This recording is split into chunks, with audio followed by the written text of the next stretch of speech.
Welcome, ladies and gentlemen. Before I made my own video, and thank God this video happened because I was having a really kind of hard time of putting the ideas into a video. But I gonna go on here because, funnily enough, Cyberpunk is this strange beast for me because it's easy to talk shit about a bad game or talk praise about a good game, but Cyberpunk stands in the middle. It's a beast on its own. The launch is a disaster. And I'm not gonna lie, I believe there is a lot more things on this disaster than what we were being told. And that's true. If you don't believe that this game changed development, changed the way it's was being developed during 2018, you really need to reevaluate yourself. And that's why I say most of the times when, it doesn't matter if the game is before in early alpha or whatever it was, the game is in one way and they change. I will say it does matter, and there will be part on this video that I'm gonna explain. But let's hear him out. Everyone, my name is Marcin Iwiński and I'm the co-founder of CDPR. When I started CDPR 25 years ago, one of its founding principles was honest and direct communication with gamers. When CDPR Red, the game development part of CDPR, was born, it added something important to that principle, the ambition to make the best games in the world. It became our mission and something that guided us up until now. Based on that legacy of genuine and honest communication, you've trusted us and pre-ordered our game. And despite good... Hold that. Yes, I trust CDPR, their reputation and everything. I trust their promises. And I got burned like some Kickstarter before, but that doesn't matter right now. Remember, trust. That's a thing. We trust in those guys and we gave our money. And let's hear them out and you will get what I'm saying. Good reviews on PC, the console version of Cyberpunk 2077 did not meet the quality standard we wanted it to. Let me be honest, let me push down back so we can get the full sentence. And yes, I'm a little bit enraged about some stuff, not gonna lie. This is really, I just watched this video and I'm recording this after. You've trusted us and pre-ordered our game. And despite good reviews on PC, the console version of Cyberpunk 2077 did not meet the quality standard we wanted it to meet. I and the entire leadership team are deeply sorry for this, and this video is me publicly owning up to that. Please don't fault any of our teams for what happened. The thing is, and that is one of the big aspects, nobody at the moment that is complaining about this game or shitting on the developer. Of course, there is a small group of people that doesn't have a brain that will talk shit about the ground floor development. Those people don't have a fucking brain. Everyone knows every single thing, every single mistake that happened during development of Cyberpunk 2077, being the ones that I have or being the ones that people just talking about the console version, and that is one of the problems. Hold that in your head for a second too. Just the console problems. This or the fault of the management, not of the ground floor development. Those guys are fucking working to the bones to make this fucking thing work. But let's keep going. They all are incredibly talented and hardworking. Myself and the board are the final decision makers, and it was our call to release the game. Although, believe me, we never ever intended for anything like this to happen. I assure you that we'll do our best to regain your trust. Now I'd like to tell you how the situation looked like from the inside. Cyberpunk 2077 is huge in scope, and I'm not only talking about quests or things you see at first glance. I'm talking about a multitude of custom objects, interacting systems, and mechanics. In the game, everything is not stretched out over flat terrain where we can make things less taxing hardware-wise, but condensed in one big city and in a relatively loading-free environment. On its own, this is... Let us hold for a second a funny aspect. I'm isolating this because I'm an asshole. I'm gonna admit it this firsthand here. If this is the first time you're hearing me on the channel, yeah, I am an asshole. Nice to meet you. During the Night City live wire, developer or the bald guy, then I don't remember the name, and I apologize for not remembering the name of the guy, said the game is load free. There's not gonna be a load screen on the game, and he didn't know how the developers did that. Do you notice a pattern happening here? Hear that again. In one big city and in a relatively loading-free environment. I On hope its you own, this is a catch. challenge, but we made it even more difficult for ourselves by wanting to make the game look epic on PCs and then adjusting it to consoles, especially old gens. That was I could believe that. I will be honest, I could believe that CDPR decided to develop the game prioritizing PC first and then downgrading the the ports to work on the console. 7 fucking years. And I'm gonna be giving the benefit of the doubt because really, that was something that I was holding for the beginning of the video, for my next video. Give me a second. CDPR is known for the Witcher franchise, so until not so long ago, we had just one team, but I'm really pleased to announce that since quite some time, we have a second team, and I'm talking about it for the first time today. And the second team is based on Witcher veterans, so these are really seasoned developers, the guys who were working on Witcher 1 and Witcher 2. Actually, they were working quite a few years on them, so if we would gather the nights they spend at the office, it would be a few real-time years they spend on this project. They're really seasoned developers. Okay. Did you catch that? Years on them, so if we would gather the nights they spend at the office, it would be a few real-time years they spend on this project. They're really seasoned developers.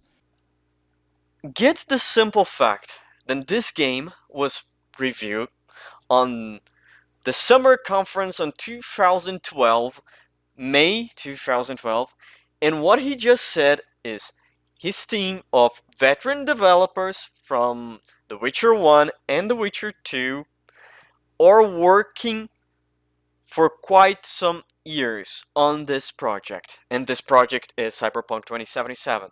Now, if we use the lower denominator of years, plural, it's fucking 2 years. Given that this game is being developed on 2010 start, but fuck that shit. Let's say this game is just start being developed on 2012, on May 2012, the day that the guy decided to do that. And let me give you the benefit of the doubt, because that is a real thing. That's something that we know for sure.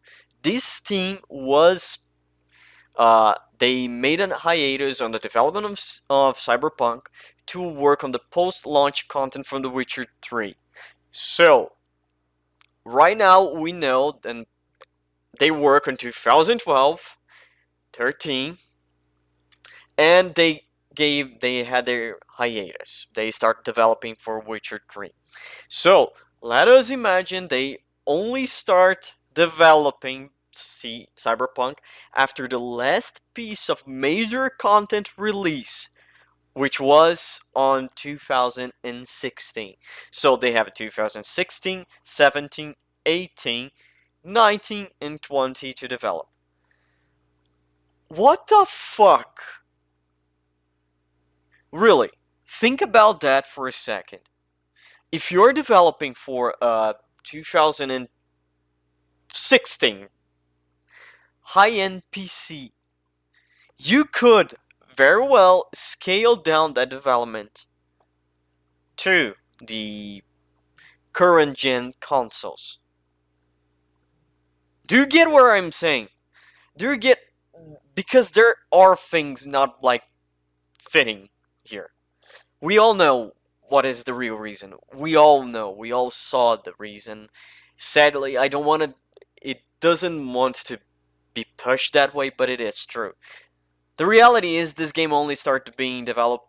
It not only started to be developed, but something happened in CDPR.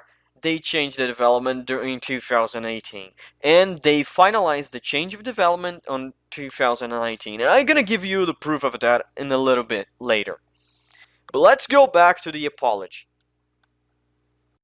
Was our core assumption, and things did not look super difficult at first. We knew the hardware gap, yes, but ultimately, I think that time has proven that we've underestimated the task. To give a concrete example, and the main culprit, we had to constantly improve our in-game streaming system for all gen consoles. Streaming is responsible for feeding the engine with what you see on screen, as well as the game mechanics. And since the city is so packed and the disk bandwidth of all gens is what it is, it constantly challenged us. Every change and improvement needed to be tested, and as it turned out, our testing did not show a big part of the issues you experience while playing the game. I have a friend that bought this game on release on PS4. With an hour, no, I think he said it was 2 hours or something along those lines of the release of the game. Not of the release, of him playing. I think it was a little bit further, like I was 2 hours, he was a little bit further, and he said in the game his saves got corrupted, and it was hours like before release, so day one more or less, which meant that we didn't know about the 8 megabyte save, so it wasn't, and he didn't even like start doing. He didn't even do crafting. That's the thing, and he was playing on the PS4. Second, I got the. I think I still have the video, and if I do still have the video, I'm gonna place here.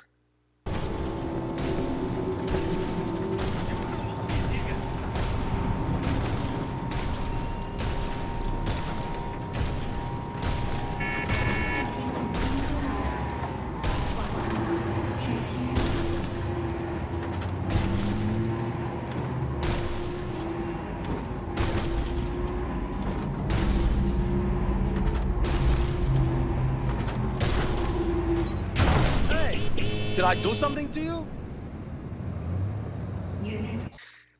This happened to me. This is funny. This is haha funny. But my friend got a lot of another friend of mine. He just built his PC. He got the new 3080. He got a new AMD CPU. He got everything fucking new. He has his running this shit show on an SSD, top of the line hardware, and he still has like geometry, collision bugs. He still have a lot of other things. Are you fucking shitting me that you didn't get those? That's just fucking impossible. Or for example, the suicide NPCs. I got like that a couple times, and I really thought that it was a feature in the game. Because magically, it really happened when I was closing to a bridge or, well, you were always close to a skyscraper or a high-rise apartment. So I saw like people falling down. And fuck, well, that's interesting. The game simulates suicide victims. Oh god, YouTube 2021 gonna love this video. But I also had that with trash falling down from the sky. So. As we got closer to the final release, we saw significant improvements each and every day, and we really believed we would deliver in the final Day Zero update. Now let's talk about the review process. We started sending our PC review keys in the first days of December. On launch day, December 10th, we hit the ground running with a really good start on PC. While not perfect, it's a version of Cyberpunk we are very proud of. At the same time, we're fighting for quality on all gen consoles till the very last moment. And every extra day of us working on the Day Zero update brought visible improvement. This is why we started sending console review keys on the 8th of December, which was later than we originally planned. Hold me on that one. I already watched the video, so I know the answer, but he's gonna address the fact that they forbid people to use their own footage. And I think don't quote me that. I don't remember the exact number. It was something around 10,000 Polish currents, 10,000 Polish bucks as a fine by using your own footage. So something is wrong here, and let us remind then, I think, and I may be bullshitting myself on this one, but the day one release was the 1.0.3 or 1.0.4. I believe was 3. That was the same patch that we got with the game. This all happened while working from home with all the challenges resulting from the COVID-related restrictions. A lot of the dynamics we normally take for granted got lost over video calls or email, and we took that hit too. Now I'd like to tell you about our plans for the future and present a path for Cyberpunk 2077 on consoles and PC. We have already released 3 hotfixes improving the game, but that's just the beginning. Our ultimate goal is to fix the bugs and crashes gamers are experiencing across platforms. Please expect bigger and smaller patches on a regular basis. The first update will be dropping within 10 days, and it will be followed by another, more significant one in the following weeks. We will, of course, continue to work on the game in future updates and improvements beyond that. Like the fucking multiplayer. Right now, the whole thing is burning in fire, and we're carefully thinking about the multiplayer. Remember, if not the Reddit slash 4chan leaks, I'm talking about people who really delve into the exe of the game, the executable of the game, they data mine, and they notice the fucking multiplayer, like there is hooks for the multiplayer on the executable for the game. So, partially, they were developing the multiplayer. The game was burning in like a dumpster, the single player version, and instead of like moving resources like they did with The Witcher 3, because like I said, there was a hiatus of development of Cyberpunk 2077 to support the development of The Witcher 3. Instead of pooling the people who are working on the multiplayer, because we know the multiplayer is the most important part for CD Projekt Red right now. The single player, fuck that shit. It just needs to work. Bless the words of Todd Howard. That shit just need to work. Because they need to push the multiplayer. Because they need to push their GTA Online killer. Because that, with the amount of microtransactions this shit gonna have, and this game is really prime for microtransactions. You're gonna see all the beautiful cars that you want to have on single player, you're gonna see they on the multiplayer.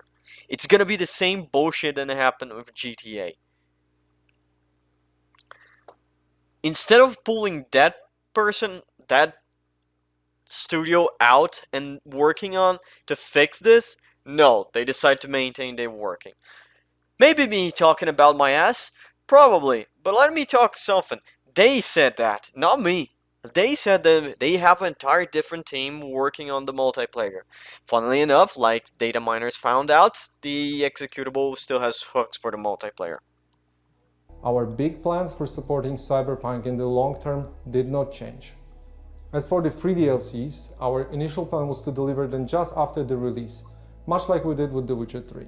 We decided to focus on the most important fixes. Okay, I was right. The game released with the .3 and the .4 was the first hotfix. Updates first, and we'll be releasing the DLCs afterwards. Expect more information in the upcoming months. For those of you playing on next-gen consoles in back compatibility, you can still expect the free next-gen update for Xbox Series consoles and PlayStation 5 arriving in 2021. We are aiming at the second half of the year. I'd like to end this video by assuring you that we treat this entire situation very seriously and are working hard to make it right. I don't know. I'm an old fuck at this point, and let us go back to the release of Mass Effect 3. And I know, going back that far on internet years is almost going back to the beginning of World War I, or if you're a really true historian, I don't know, the formation of the Kaiserreich. But let me tell you a story here. Uh, After a while, after the release, a lot of people were mad about the Bioware fucking up the endings of Mass Effect. You know why? Really? Why Bioware and EA, by that matter, probably create the new endings? Was not because they love the fans or because they were listening to the community. Fuck that shit. We were talking about EA. They did that because the Bureau for Better Business got involved. And they threatened to fine Bioware if they didn't accomplish their promises. Yeah, that's the truth. You can search that shit up. You know who is under the fine lens of the governor right now? CDPR.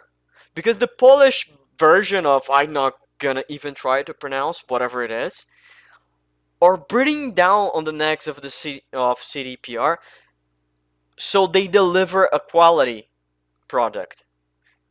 They deliver a product that work on console. That is the reason why they're doing that. And because they need to push this thing needs to work, so they can implement the multiplayer. The guiding principles of our company are still core to what we do. We still want to make amazing games and have an open communication with you, our players. For now, our immediate focus is to work hard on making sure you enjoy Cyberpunk 2077 regardless of platform. Beyond Cyberpunk, we have many plans for the future, which we'll share more about when we're ready. This is the end and all the bullshit. I want to show you one more thing. And before we end that part, like I said, in a year or so, 2022, we gonna have Cyberpunk finished. Cyberpunk will be stable, will be running stable on all the consoles and on PC, and we'll be sitting down to see what is Cyberpunk. Of course, there will be a couple of updates and DLCs. The expansions will come later down the line, not gonna be probably coming here, and the multiplayer probably gonna be going on 2022. Right now, we know there's three types of people. One group of persons will try to defend this game to the death, saying that it doesn't matter, the game is perfect. It broken as it may be, the game is perfect. The blame is on the consumer that wants to play on on the console, the old console generation, a game that was developed for X amount of years during that generation. But fine. There will be the people who will want to burn this game down and burn CDPR down. No matter what they do, no matter how they fix, no matter what gonna happen, they will burn this fucking thing down to the ground. And there is the third part. The people who know this game is broken, technically.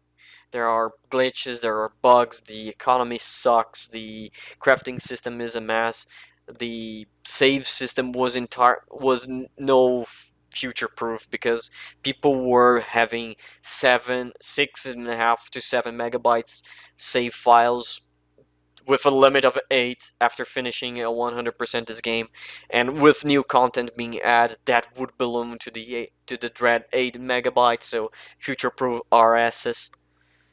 And I want to finish this by saying, before I go to the next part of the video, two of those groups will vanish. That's the truth. People will move on. To hate another in other game, as reality makes, and the people who are really who still understood how the game is technically broken, won't wait until the game is finished. Because, in the immortal words of Total Biscuit, a game has only one release date, and few games can escape that. No Man's Sky being the first and most big example of that, and I doubt it then CDPR will pull a No Man's Sky here. And I will explain why in the second part. They will move on, And in the end, only the people who will zealot defend this game to the death will remain, and they will say this game is a wonderful piece of art. While it's not, because it's not what CDPR sold us. And they will say, they will claim to the elves on earth, then it was you, the consumer, who had too much high expectations. Then CDPR never deceived you. Well, let's see one thing before we end the video.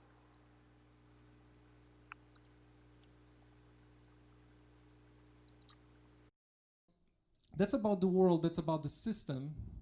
Let me tell you right now, I think what really matters to gamers. Let me tell you a little bit about the game. We'll not be revealing everything, but we have some really cool information for you right now.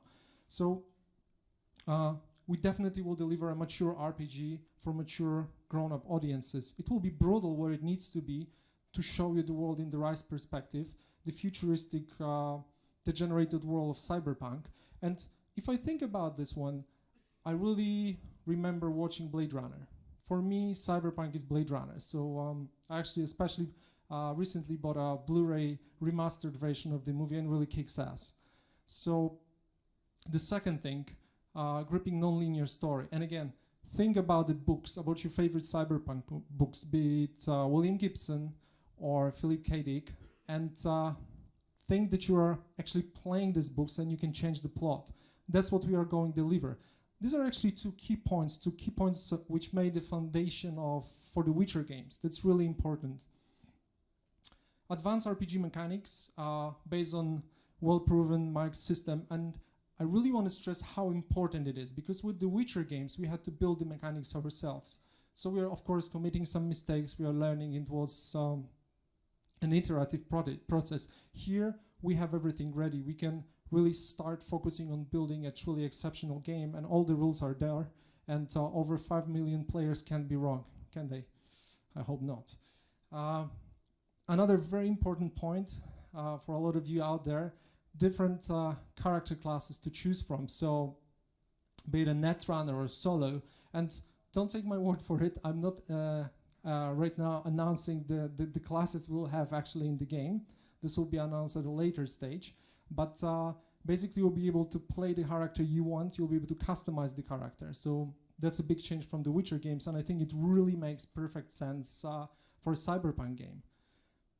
Another very important thing, gigantic arsenal of upgrades, weapons, cool high-tech toys. You can kill with them, you can play with them, you can shape the gameplay the way you want it. That's what we are going to deliver in our Cyberpunk game. And finally, I think it's a really bold statement, but if you don't believe me, play our Witcher games. I really promise that we'll deliver a truly outstanding futuristic RPG, setting totally new standard in the genre, both in terms of the gameplay, but also on the tech side. We are using our advanced Red engine, which really works extremely well in case of The Witcher 2, and we are continuously developing this technology. So it will be a cutting-edge looking game and exceptional on the gameplay with high production values. And I really want to say that we are not making a game for everyone. We are not making R for everybody. We are making a game for a mature audience. So you will get an intelligent, non-linear, gripping game with cutting-edge graphics. Well, what more could you want? And those were the promises they made. Mature RPG. Well, and those are the promises they made. A mature RPG, realistic and brutal. Well, it's probably radar. I didn't fucking check, and I don't care to check it out. Realistic? I don't think so. Brutal?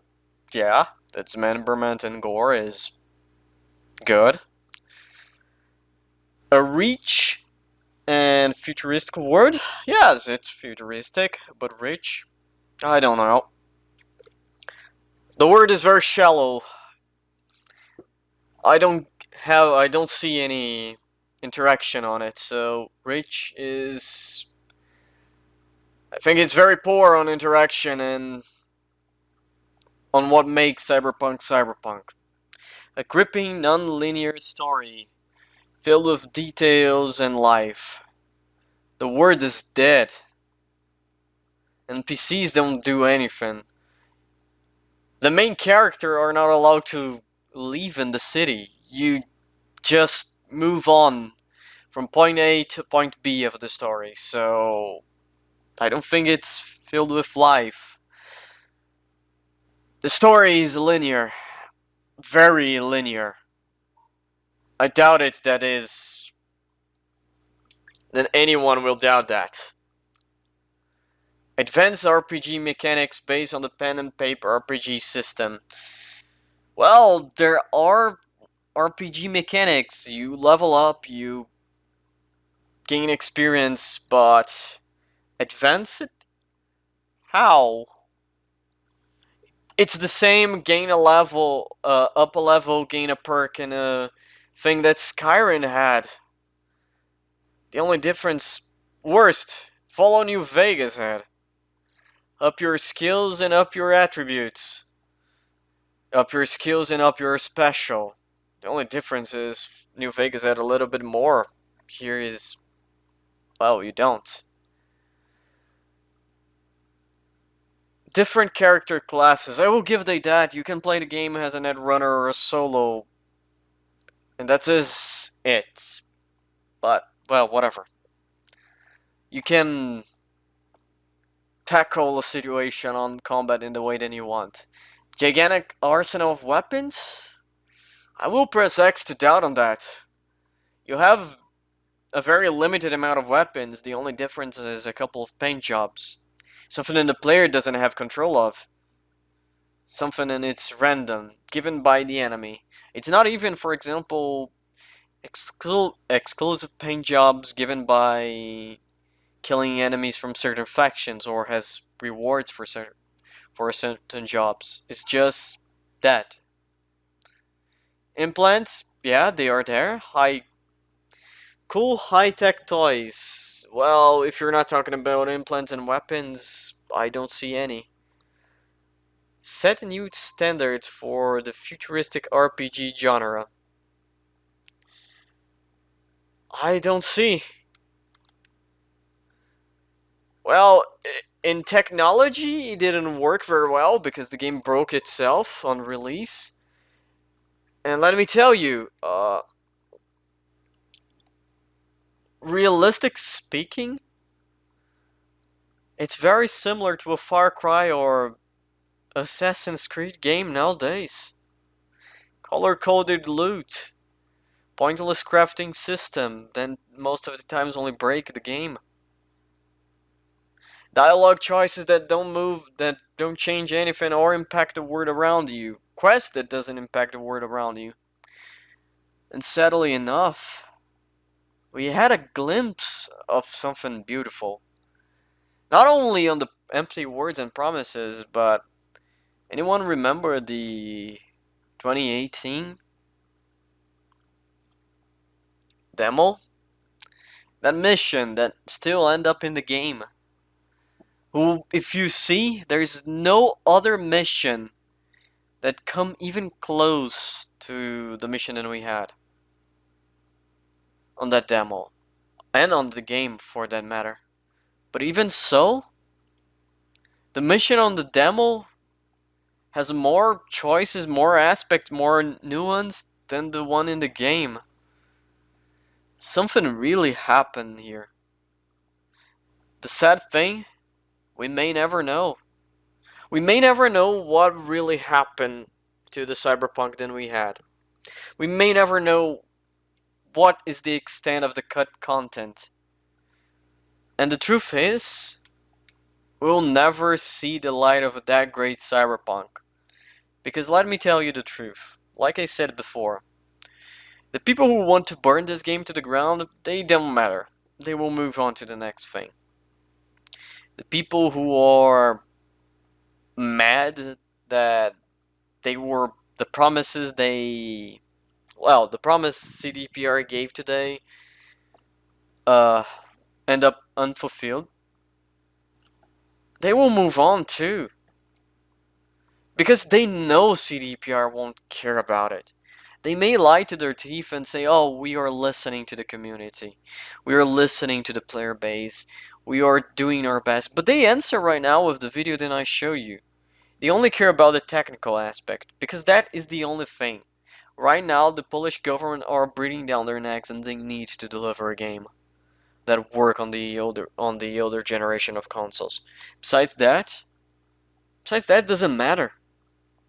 The cut content, the mechanics they how they would have in, like, for example, on the demo, I know they said they cut that out, but multiple apartments, and that is something that I defended about it.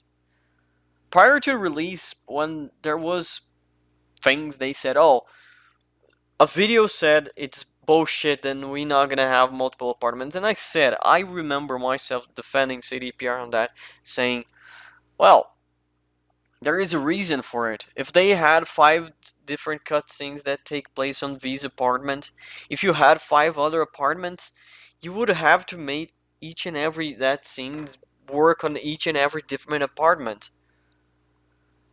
But it doesn't matter, because you're never gonna visit your apartment. Your apartment doesn't matter. So not only it doesn't matter as a stat that your character can show progression, it doesn't matter because it never matter. It's all smokes and mirror. The gangs, fuck all. They could be changed to scavengers and nobody would care. The fixers, fuck all. They are. You have fixers that work for a specific gang. They send you on doing jobs against that group. The Padre sends you to fight the Valentines. Wakako sends you to fight the Tiger Claws. Does that matter? Barely any faction, barely any gang matter. The mocks only matter because Judy and Evelyn interact with them on the beginning of the game. The Voodoo Boys only matter in a fraction of the game. If somebody didn't tell, the Valentinas would not even exist in the game. Again, change they with scavengers and nobody would care. Same goes for the Sixth Street gang. Factions or smokes and mirrors. For a game that said that you would have to rub shoulders against those gangs or shake hands against those gangs. Again, it was just a big lie. And let me tell you one more thing. Prior to release, people were a little bit upset and you could not join the gang. Any gang for that matter. And CDPR said the reason is because non-gang would trust V because V is a mercenary. You wanna know a funny thing? Play the mission where you get the Divided We Stand assault rifle. It's a mission in the territory of 6th Gang where you have to shoot down. You compete to shoot the mayor face. You have to shoot 46 to win the rifle, and after you do the shooting, the guy comes down to you and say, "We could use someone like you on the gang." So in the end, it's V who declined. V is very similar to Nate and Nora. Doesn't matter what you do, you always play the same character. Ladies and gentlemen, one day in a future far, far away, we may see a real developer, because I don't believe I really don't believe the leaks from Reddit or 4chan, come out and say why, even if we have a hunch, the real reason for why we don't have the RPG version of Cyberpunk. But one day, we may know what happened in 2018, 2019. To be more specific on the dates, then you're gonna be seeing in a little bit. But that's it, ladies and gentlemen. Cyberpunk 2077. The developer wants me to give the feedback, so I'm giving you the feedback here.